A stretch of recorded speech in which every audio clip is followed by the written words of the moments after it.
벌써 오래됐나 봅니다. 벌써 24장까지 갔습니다. 오늘 제목은 예복을 입지 않음입니다. 우리 내용은 너무 잘 아시죠? 우리 본문의 말씀을 한번 보겠습니다. 예수께서 다시 비유로 대답하여 가라사대 천국은 마치 자기 아들을 위하여 혼인잔치를 베푼 어떤 임금과 같으니 그 종들을 보내어 그 청한 사람들을 혼인잔치에 오라 하였더니 오기를 싫어하거늘 다시 다른 종들을 보내며 가로되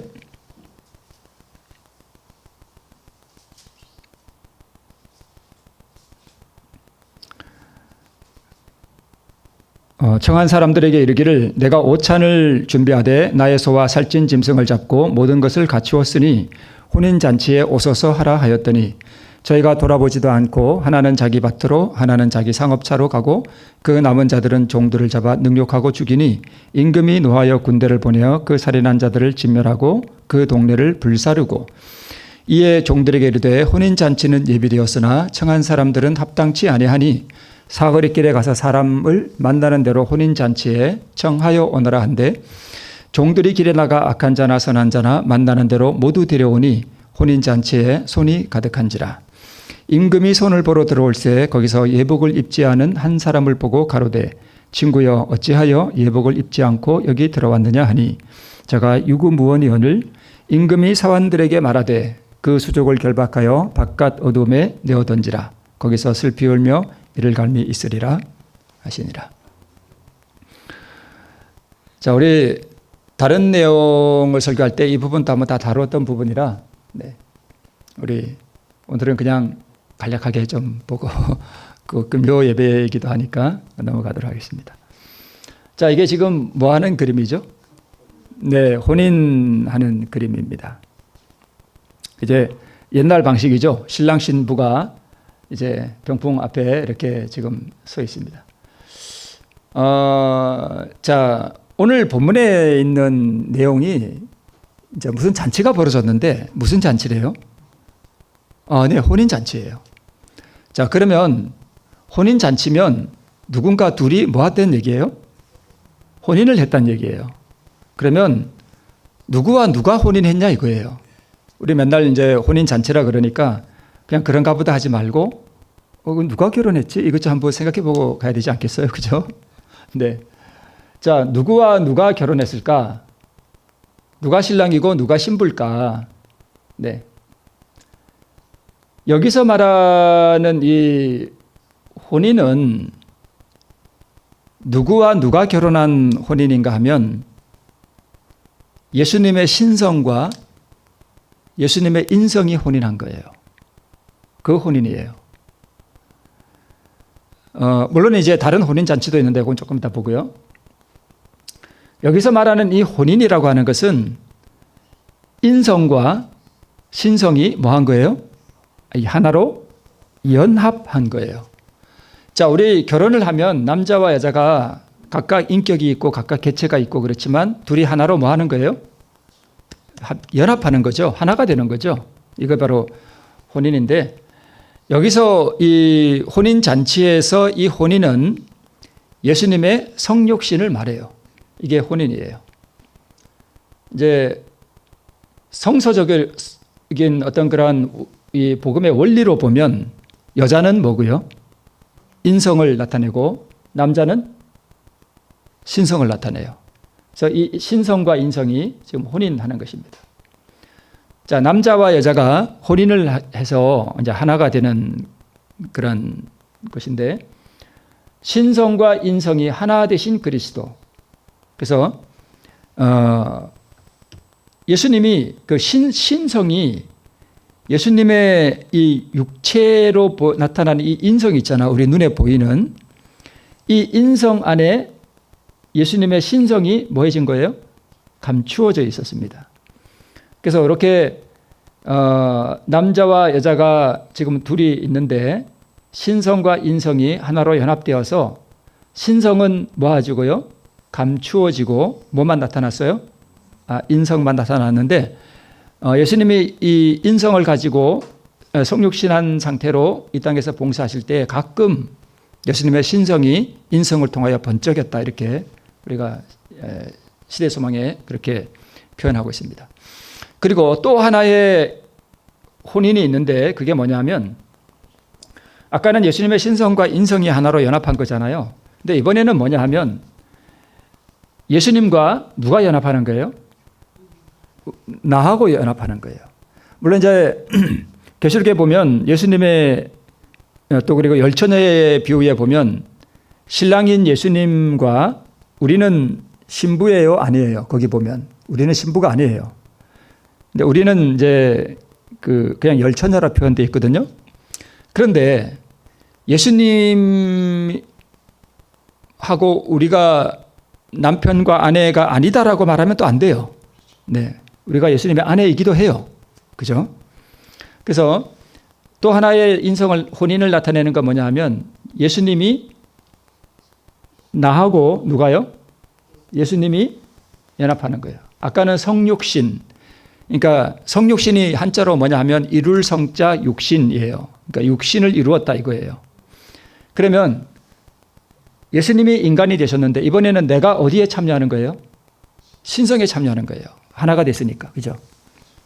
그래서 이것도 하나의 혼인이라고 볼 수 있습니다. 자, 여기 한 남자가 있는데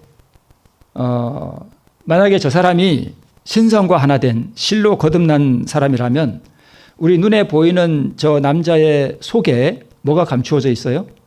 신성이 감추어져 있는 거예요. 마치 예수님이 성육신한 다음에 그분의 신성은 인성 속에 뭐 해졌고요?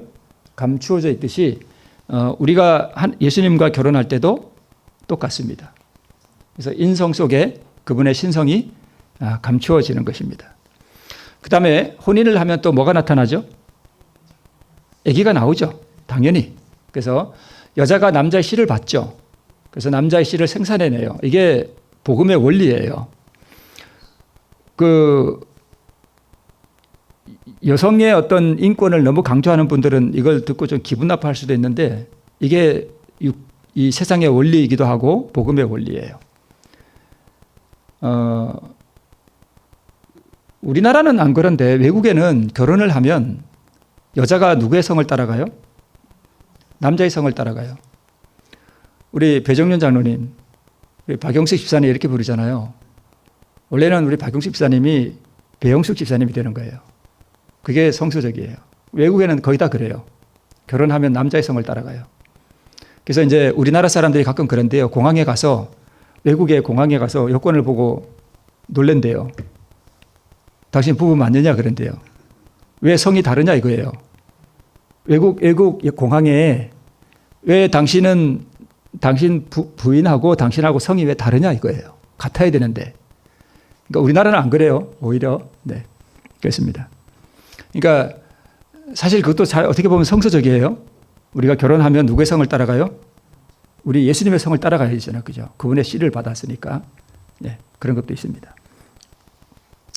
그래서 그리스도와 내가 연합하면 누구의 열매를 맺어요? 내 열매요? 아니요. 내 열매가 아니에요. 누구의 열매예요? 자, 그래서 저기 홍길동이하고 순이하고 결혼하면 홍길동이하고 김순이하고 결혼하면 자녀들은 김씨예요? 홍씨예요? 홍씨예요. 이게 성서적인 거예요. 누구의 씨예요? 남자의 씨예요. 그래서 마찬가지로 예수님과 우리가 결혼하면 그 열매는 누구의 열매예요? 예수님의 열매예요. 이게 복음적입니다. 자, 그리고 이제 이 혼인이 있었고, 예, 이 혼인에 따라서 이제 잔치가 벌어졌는데 이 잔치는 무슨 잔치냐면 복음 잔치예요. 이게 복음 잔치가 뭐냐면 이 땅에서 우리가 지금 신앙하는 이거 있잖아요. 그러니까 우리가 교회 와서 복음을 듣고 예수 그리스도를 우리의 남편이요 또 우리의 구세주로 받아들이는 이 모든 일련의 과정 속에서 우리가 행하는 이런 신앙 활동 이런 것들이 다 복음 잔치예요. 그러니까 지금 우리가 지금 어디 참석한 거예요? 복음 잔치에 늘 참석하고 있습니다. 어디에서요? 이 땅에서. 그다음에 그러면 혼인 잔치가 있다는 얘기는 혼인 모두 있다는 얘기예요. 혼인 예식이 있습니다. 이제 아까 말씀을 드린 예수님의 신성과 인성이 연합한 것도 하나의 혼인이라고 보고요. 또 하나 이 요한계시록에 보면 예수님께서 이제 이 땅에 재림하시기 바로 직전에 그분이 결혼을 하셔요. 누구와 결혼할까요?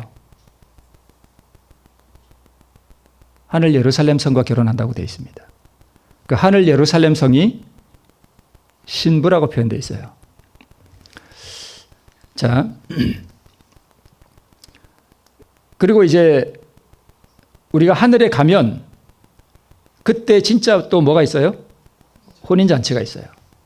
그러니까 여기에 나오는, 그러니까 우리 하늘의 혼인잔치에 예복을 입지 않은 사람이 갈 수 있어요? 없어요?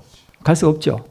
그래서 저 혼인잔치에는 오직 그분의 의의 옷을 입은 사람들만 가는 거고, 이 땅에서의 복음잔치는 예복을 입은 사람도 있고 안 입은 사람도 있고, 그러니까 이제 예복을 안 입은 사람은 쫓겨나고, 그죠?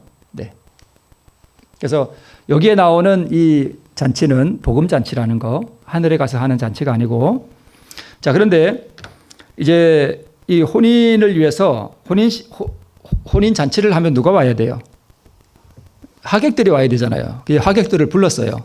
그 첫 번째는 누구를 불렀냐 하면, 예수님께서 이 땅에 아직 사역을 하고 계실 때 12제자와 70인을 보내시죠.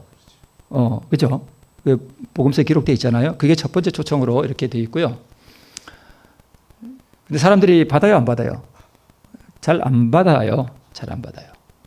그다음에 두 번째 초청은 뭐냐 하면, 이제 내가 첫 번째 초청을 했는데 사람들이 잘 안 오니까 이제 이 임금님이 소와 살찐 짐승을 잡습니다. 근데 이게 참,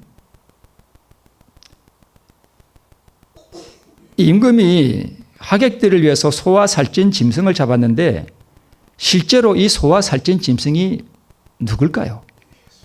예수님이에요. 그러니까 이 임금님이 사실 하객들을 위해서, 좀 표현이 그렇습니다만, 자기 아들을 잡은 거예요. 이해가 되시죠? 예. 이게 복음잔치예요. 내 살은 참된 양식이요, 내 피는 참된 음료로다. 네. 근데 유대인이 거절했어요. 그죠? 거절했습니다. 소와 살찐 짐승을 잡았는데, 그러니까 참 이게 어떻게 보면 이 하객들을 위해서, 그들을 살리기 위해서, 어떻게 보면 살리기 위해서 아들을 잡았는데 사람들이 거절했을 때 이 아버지가 분노할까요? 분노할 만해요. 그죠? 그래서 군대를 보내야 다 뭐 했다고 나오냐 하면 진멸했다 그래요. 동네를 불살랐죠. 이게 이제 그 로마에 멸망당하는 예루살렘이에요. AD 70년에. 그 이후에 세 번째 초청을 보내는데, 이번에는 누구에게로 복음이 나가는가 하면 이방인에게로. 그래서 우리 사도행전에 보면 이 복음이 어디로 나가요? 온 세상에 다 나가죠. 사도 바울을 통해서 유럽으로, 네. 그래서 악한 자나 선한 자나 모두. 그래서 사실 우리는 지금 몇 번째 초청에 응해서 여기 온 거냐 하면 세 번째 초청에 의해서 그래서 온 겁니다. 그래서 이 교회에는 악한 자나 선한 자나 네, 다 옵니다. 다 와요. 어떤 분이 그런데요. 아니, 교회 오면 사람들이 참 다 친절하고 선하고 그런 줄 알았더니, 뭐 그런 얘기 하는 분들이 있죠. 교회가 더 그거 한 것 같다고. 서로, 그죠? 왜 그래요? 여기 답이 있잖아요. 그죠? 악한 자나 선한 자나 다 오거든요. 이제 어떤 분이 그런데요. 이 교회는 병원이라고. 아픈 사람들이 다 오는 거예요. 그죠? 아픈 사람들. 마음이 병든 사람들, 상처 입은 사람들. 네. 병원이기도 한데, 저는 병원에 근무하는 분 얘기 들어보니까 이 응급실에 있으면 그 이상한 사람들이 온대요. 와가지고 술 먹고 와가지고 그 응급실에 그 산모 보는 사람들 막 때리고 폭력을 하고 뭐 그런 사람들이 있대요. 그러니까 이게 병원임과 동시에 이 병원 안에서도 그런 일들이 있습니다. 자, 근데 이제 손님들이 다 왔어요. 그러면 이제 뭐 하는 일이 있냐면, 이제 이 이 잔치에는 임금이 손님들을 위해서 뭘 또 준비하냐면 예복을 준비해요. 그래서 이 예복을 다 준비해서 한 사람씩 다 줍니다. 근데 한 사람이 그 예복을 입는 걸 부끄러워하고 안 입었습니다. 그래서 손을 심사하는 일은 뭘 의미하는가 하면 조사 심판을 의미해요. 그러니까 이제 지금 죽은 사람들에 대한 조사 심판이 지금 진행되고 있고요. 이제 살아있는 사람들의 조사 심판은 언제 시작되는지 아무도 모릅니다. 몰라요. 그래서 이 심판이 다 맞춰지면 예수님께서 하늘 예루살렘 성과 혼인하시고 바로 재림하십니다. 예복은 우리가 잘 알듯이 그리스도의 의고요. 곧 신의 성품. 아까 그 남자 여자 결혼했더니 뭐가 나와요? 열매가 나왔죠. 네, 그 성품을 의미하는데 이것은 예수님의 마음이죠. 네. 지금은 복음 잔치의 기간이고 이 잔치의 끝에 손을 심사하는 일이 있습니다. 예복을 입지 않은 사람은 왜 예복을 입지 않았을까? 벌거벗었을까요? 그건 아니겠죠. 자기 옷을 입었죠. 자기 옷. 그죠? 임금님이 준 옷이 아니라 누구 옷이요? 자기 옷. 이게 자기 의의 옷이에요. 그래서 자기 행위와 업적과 자기의 선행을 의지하는 마음이에요. 바리새인이 나는 일에 2번씩 금식하고 소득의 11조를 잘 드리고 이것도 하고 저것도 하고. 그런데 물론 신실한 교인들도 다 그거 하죠. 그거 없이 구원받는 사람 없어요. 뭐 선한 행위 없이 구원받는 사람이 어디 있어요. 다 하죠. 근데 뭐가 다르냐?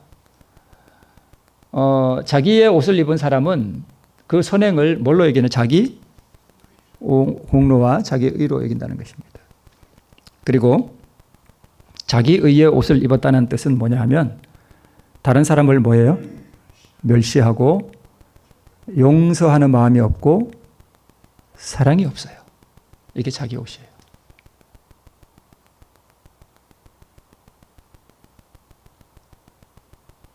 아까 남자와 여자가 결혼해서 나온 그 열매 있잖아요. 그 열매가 의인데 그 의가 사랑이잖아요. 그죠? 예수님의 마음이 없는 거죠. 네. 자기 자존심과 영광을 희생시키려고 하지 않습니다. 이게 자기 옷이에요. 우리 자기 자존심 이러니까 별거 아닌 것 같죠? 이 자존심이 무너질 때 인간 존재 자체가 다 무너집니다. 이거 자존심을 딱 세우려고요. 루스벨도 결국 자존심 때문에 안 돌아갔어요. 하늘에. 예수님 보좌 앞에. 네. 자기 자존심이 자기 영광이잖아요. 그죠? 저거 자존심 희생시키는 거 정말 어렵습니다. 굴욕이에요. 사람들이 다 나를 손가락질하고 사람들이 다 나보고 너가 잘못했지 그렇게 해도 그걸 받아들이는 거예요.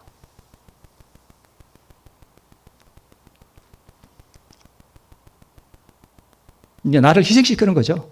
근데 이게 참 정말 어렵습니다. 나는 할 수 없지만 주님께서 그렇게 하게 해 주셔요. 네. 뭐 또 표현하기는 그렇습니다만 자기를 굴복시키는 거죠. 네. 그래서 그리스도의 의의 옷을 입는다는 것은 무엇이냐 하는 것을 우리 실물교훈에 이렇게 표현하고 있습니다. 우리가 우리 자신을 그리스도께 뭐 할 때예요? 바칠 때. 우리의 마음은 그리스도의 마음과 뭐 되고요? 연합되고. 이게 혼인이에요. 이게 또 하나의 성서적 혼인의 의미예요. 마음과 연합되는 거잖아요. 우리의 뜻은 그분의 뜻에 합병되고 우리의 정신은 그분의 정신과 하나가 되고 우리 생각은 그분에게 사로잡히게 돼요. 남자 여자가 진짜 결혼해서 사랑하면 둘이 뜻이 같습니다. 네. 그죠? 마침내 우리는 그분의 생애를 살게 된다. 이것이 바로 그분의 의의 옷을 입는다는 의미이다. 그러니까 이게 자기 의지가 다 그분의 뜻에 복종되는 거죠. 이제 두 번째 줄의 중간에 보면 우리의 뜻은 할 때 저게 의지거든요. 그죠? 우리의 뜻, 우리의 의지, 우리 자아. 그분의 뜻에 내가 굴복되어 들어가는 거죠. 그리하면 주께서 우리를 보실 때에 무화과 나무 잎으로 엮은 옷이나 죄로 인해 벌거벗고 뒤틀린 우리의 몸은 보지 아니하시고 여호와의 율법을 온전히 순종하심으로 이루신 당신 자신의 의의 두루마기를 보게 된다. 자, 여기 보면 맨 밑에 붉은 글씨로 임금이 손들에게 나누어 준 그 의의 옷, 예복, 이게 어떻게 마련된 건가 하면 여호와의 율법을 온전히 순종하심으로 이루셨다 그랬는데, 그래서 우리 십자가에서 다 이루셨다 이렇게 말씀하셨죠. 여호와의 율법을 온전히 순종하시는 게 저게 무슨 뜻이냐면 아까 우리 이거예요. 자기 자존심과 영광을 희생시키는 거예요. 예수님이 십자가에 달릴 때 완전히 벗겼습니다. 완전히 벗겨졌어요. 팬티 이런 거 없어요. 그리고 십자가에 못 박아 버립니다. 그러니까 하늘과 땅 사이에 온 세상의 수치의 표적으로 매달리신 거예요. 그런데 예수님이 장차 구원받을 사람들과 함께 하늘에서 누릴 그 영원한 영광을 생각하시면서 자기의 부끄러움을 개의치 아니하셨다 그랬습니다. 그 부끄러움을 개의치 아니하셨다. 네. 그래서 이 율법을 온전히 순종한다. 율법을 온전히 순종하는 율법을 순종하는 최고의 그 높은 수준이 뭐냐 하면 다른 사람을 위해 자기 생명을 포기하는 거예요. 이게 율법의 최고봉이에요. 사람이 다른 사람을 위하여 자기 목숨을 버리면 이에서 더 큰 사랑이 없나니. 네. 그러니까 우리는 저 여호와의 율법을 온전히 순종하심으로 그러면 그냥 율법을 잘 지켰나 보다 이게 아니고 자기를 완전히 내어주는 거예요. 자기 생명 버리는 것입니다. 영원히. 네. 우리는 이 완전한 희생을 영원토록 이해 못한다 이렇게 우리가 알고 있습니다. 이렇게 이루신 당신 자신의 의의 두루마기, 당신 자신의 의의 두루마기가 뭐예요? 곧 예복이에요. 그죠?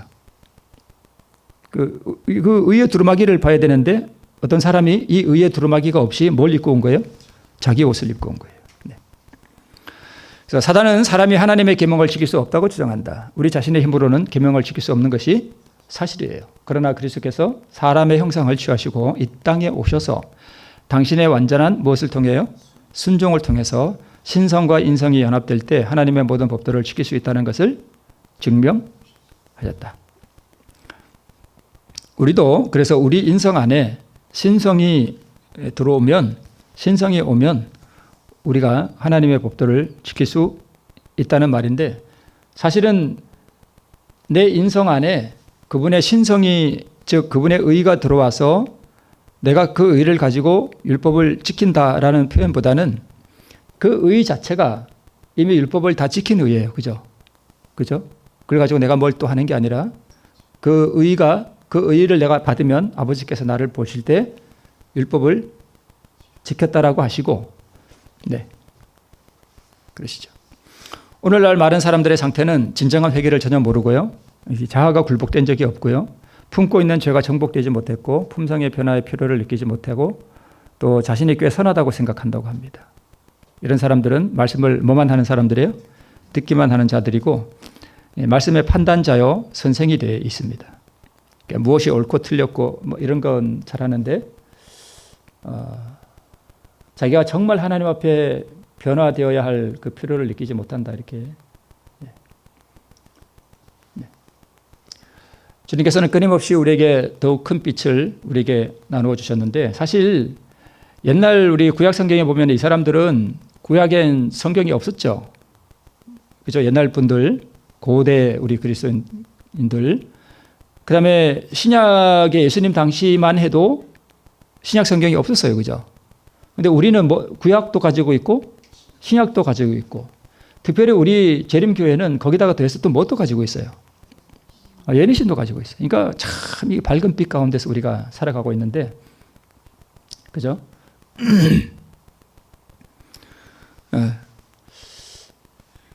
그러니까 이런 풍부한 이 만찬을 사실 우리에게 주셨어요. 주님께서. 자, 그리스도는 설교 가운데 나타나 계시고 찬미 속에서 찬양을 받고 계시다. 풍부한 영적 만찬이 우리 앞에 놓여 있다. 무한한 대가를 치르고 마련된 예복이 모든 사람들에게 값없이 주어졌다. 그리스도의 의와 믿음으로 말미암아 의롭다 하심과 하나님의 말씀을 통해 주시는 지극히 크고 보배로운 약속들과 또 그리스도로 말미암아 아버지께 나아갈 수 있는 자유와 성령의 안위와 하나님의 나라에서 누릴 영생에 대한 확실한 보증들이 하나님의 사자들을 통해서 우리에게 주어졌다. 이게 파란 글씨에 있는 이런 것들이 다 이렇게 진보된 빛 가운데서, 그죠? 우리가 가장 큰 진보된 빛 가운데 살잖아요. 우리에게 주어졌다. 잔치, 곧 하늘 잔치를 준비하는 일에 있어서 하나님께서 우리를 위하여 하지 않으신 일이 또 무엇이 있겠는가? 네. 모든 잔치를 위해서 모든 것을 다 준비해 놓으셨다는 것입니다. 그리고 성령의 역사가 있고 그리스도의 아름다우심, 그분의 고난과 희생을 통해 보는 죄악과 부패한 마음, 이러한 마음들을 주님께서 십자가로 이끄시고, 그런데 많은 사람들에게는 이러한 것들이 성령의 역사와 예수님의 아름다우심과 그분의 고난과 희생과 또 우리의 죄악과 부패한 마음을 깨닫게 하시고 우리를 십자가로 이끌어 가시는 이러한 모든 일들이 많은 사람들에게는 쓸모가 없다. 그러니까 잔치 나 안 간다 이거예요. 나 지금 바쁘다 이거예요. 그죠? 값없이 주시는 그리스도의 의를 거절하는 자들은 그들로 하여금 하나님의 자녀가 되게 할 품성의 특성을 거절하는 것이다. 그들은 혼인잔치에 참석할 자격을 줄 수 있는 유일한 특성을 거절하고 있다. 마지막 날 무엇이 가장 가치 있고 가장 귀중할까? 그때는 세속적 쾌락과 부귀와 명예가 중요하게 생각되지 않을 것이다. 그날에는 사람들이 저희가 업신여겼던 의가 가장 가치 있는 것임을 깨닫게 될 것이다.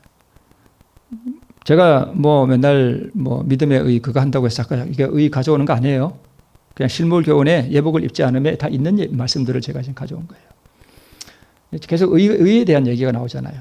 저게 예복이거든요. 그죠? 이게 가장 가치 있는 것이다. 그래서 우리가 그리스도의 의의 두루마기를 입어야 할 때는 오직 우리가 이 세상에 사는 동안뿐이다.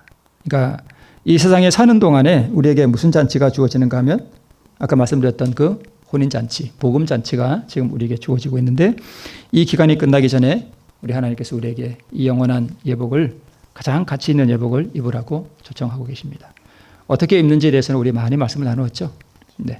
그래서 이 예복을 통해서 우리 하늘 잔치에서 청함을 받는, 하늘의 잔치에 청함을 받는 우리 모든 성도들 되시기를 바라면서 말씀을 마치겠습니다. 네.